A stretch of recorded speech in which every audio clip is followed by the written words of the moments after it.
Enphase stock is getting crushed after hours. The stock was down about 15% at its lowest point. Right now it's down about 13.78%. And the stock market's been on fire in 2023, but not Enphase. Enphase was down 34% before the earnings report, down another 13.5%. So Enphase is down almost 50% year to date. This stock was $336 just back on December 2nd of 2022. The 52-week low before tonight was $152.15. 52-week high, almost $340. Now, the trailing 12-month PE before this drop was at 49.26 here on Google. The market cap was $22.86 billion. So this is sitting around a $20 billion market cap. Let's dig in. What happened on the earnings? Why is the stock down? Let's also look at valuation and look at a chart and see if this is an opportunity to buy the stock. Now, the earnings call is going to happen here soon, and the stock could move up or down depending on what happens. So earnings, Q2 non-GAAP EPS, $1.47. That beat by 20 cents. Revenue of $711.12 million. That's up 34.1% year over year, missed by $14.86 million. So that's part of the reason for the sell-off, and there's another reason I'll share in a second. Free cash flow of $225.2 million, and ending cash, it's sitting on about $1.8 billion in cash and cash equivalents. So let's look more closely at next quarter's outlook. So Enphase provided third quarter revenue guidance between $555 million and $600 million. Now that's short of the $749 million forecast by analysts on FactSet. So this is significant. $749 million was the forecast, and they're projecting $555 to $600 million. So for the second quarter, the analyst expectations were $1.20 to share on $726 million.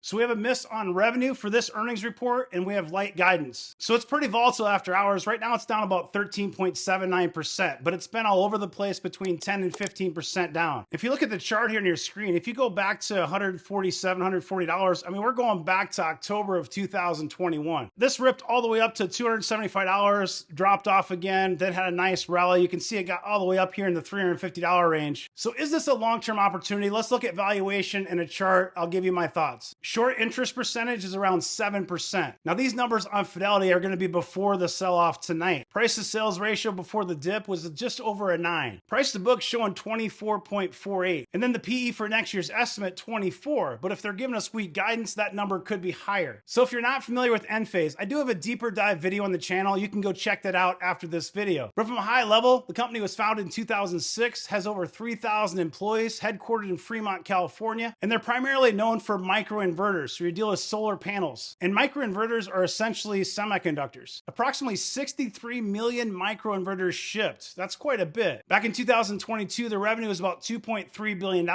And this does have positive free cash flow. It's a healthy business overall. The thing is, the stock was way ahead of itself. There are some issues right now, and I'll share more about that here in a second. So in Fired Up Wealth, we focus a lot on secular growth trends, mega trends. And when you think of solar energy, of course, that is a mega trend. You can see on your screen here from 2020 to 2030, you have a 15.4% compound annual growth rate. Now, this does break it down into solar panels, batteries, charge controllers, inverters, and others. And of course, when you think of Enphase Energy, the first thing that comes to mind, at least for me, is microinverters. But Enphase is getting much more diversified. If you watched that last video we did, we talked about EV charging, we talked about battery storage, lots of different areas they're getting into. And not just in the US, globally. You know, this chart here is just focused on the United States. And here's just a quick glimpse at what I'm talking about here. Now, this is specific to global solar farm market size. You can see 62.7 billion in 2021, expected to be 267.8 billion by 2030. That's a compound annual growth rate of 17.51%. And you can see nice growth there. Again, this is just global solar farm market size. You can look at residential. Regardless of what you look at, the trend is up. Residential, solar farms, commercial. Solar energy makes a lot of sense. And we are at a tipping point where it's affordable to do it.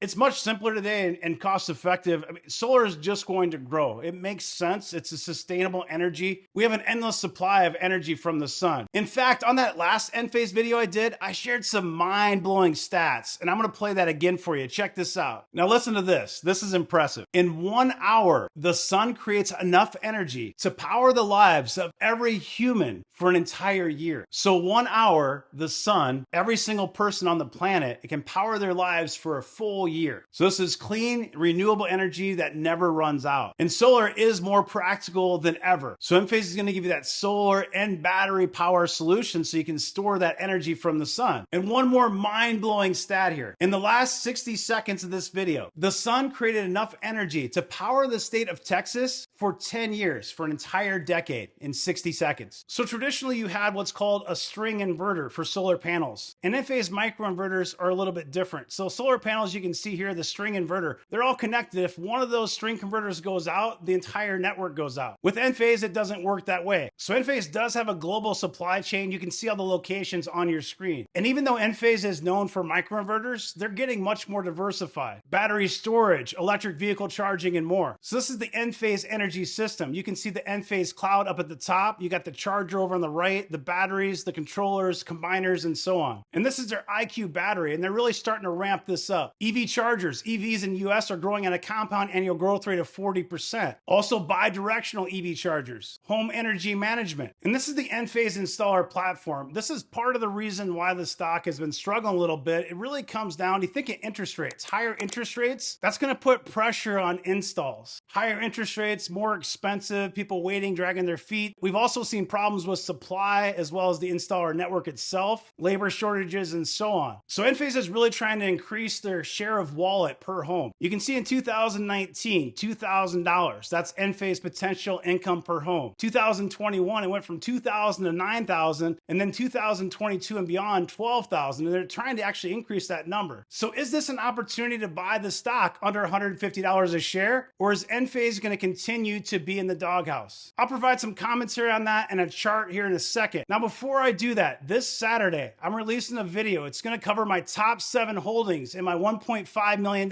plus growth stock portfolio. And if you're not subscribed to the channel and you don't have that bell clicked for notifications, please do so now. You won't want to miss this one. And if this video is helpful, drop me a like and drop me a comment. I also need to announce this video is sponsored by the Motley Fool. If you'd like to see the 10 best stocks to buy now, visit fool.com/firedupwealth. You can also join our private community Patreon Discord by visiting patreon.com/firedupwealth. Now, from a technical level, Enphase, the RSI, the relative strength index, is 42, and that's before the sell-off. Now, this oscillator goes from 0 to 100, and anytime you get 30 or less, it's starting to get oversold. 70 or higher, generally overbought. So tomorrow you could see this closer to that 30, and it is really starting to get oversold. Right now it's neutral, but it's getting oversold. Now, when I show charts on the channel, anytime you see orange, that's a previous chart day. Yellow is going to be today's chart day. We do chart day every single Wednesday on Patreon Discord at 9 o'clock a.m. Eastern, and those are recorded. Again, if you want to join us, join the elite tier at patreon.com/firedupwealth. So I did a YouTube video on this recently, and I told you I like this stock. My preference is below $150 DCA. And I said it's possible if earnings are strong that this could easily recover, but earnings are going to be important. The macro is always first. Technicals are that last piece of the puzzle, really 1%. And we use technical analysis to try to get better entry and exit points as long-term investors at Fired Up Wealth. So patience pays off again. I've been waiting to buy this stock at $150 or less in my primary account. Now, when this stock was $350, I told the private community that I thought it was too expensive, and I said I would target $200 or less. When it got to under $200, I decided to wait because it felt like there could be some possible risk with earnings. Now, I do like this stock longer term, and I think they'll figure it out. My preference really has been $150 or less, and if you're buying it a little bit higher, you're using DCA or dollar cost averaging, so you're probably buying some more shares at lower prices. So if you bought this stock higher, I wouldn't sweat it too much. If you have conviction in the company longer term, it'll work itself out. And hopefully you weren't buying it at $350 a share. So this red line here is the S3, and this is sitting around $137. It kind of topped out here at $192. So we said in the short term it was probably going to go closer to $200, but earnings were going to be important. And of course, earnings are causing this sell-off. Now it has recovered a little bit. It got down to about $140. Post-market, it's $145. The earnings call could strengthen conviction, confidence for investors, and the stock could recover. I like this stock below $150 DCA. I think it's possible that you see this in the $135 to $140 range if the sellers start selling off tomorrow. And generally speaking, when you have an earnings sell-off, a lot of people like to wait a day or two. Now, with that said, some of the best opportunities are when you have that high conviction and you buy. If it's a knee-jerk reaction, you get the best price. So if you've done your homework and you have high conviction in this stock longer term, and you're thinking about 3 and 5 years, this is an opportunity to buy shares, in my opinion. And you're probably nibbling some shares after hours, $140 to $145. But just know that it could go lower. And I think that's an opportunity, especially if it does go go below 140. The bar is now set low, so this could be in the penalty box for a while, and it might just trade in a range for a little while. And of course, next earnings could make the stock take a leg lower if they miss again. So you do have to use some caution there. It's certainly not a cheap stock, but at the same time, if you look at historic valuation, it's grown into its valuation and it's really kept those same levels for years. We look back at October of 2021. So as a growth company, the growth has slowed down a little bit. It's missing some of its numbers, but if they figure that out, the economy improves, interest rates start going down in a year or so, this could be worth a lot more in a couple years. If you're new to the channel, make sure you subscribe. You do not want to miss the next video I'm going to put out. I put a lot of time into this video and you're going to like it a lot. And if this video on Enphase was helpful, drop me a like, drop me a comment. Go check out the other Enphase video if you want some deeper dive analysis. Appreciate you watching. Have a great rest of your day. Take care.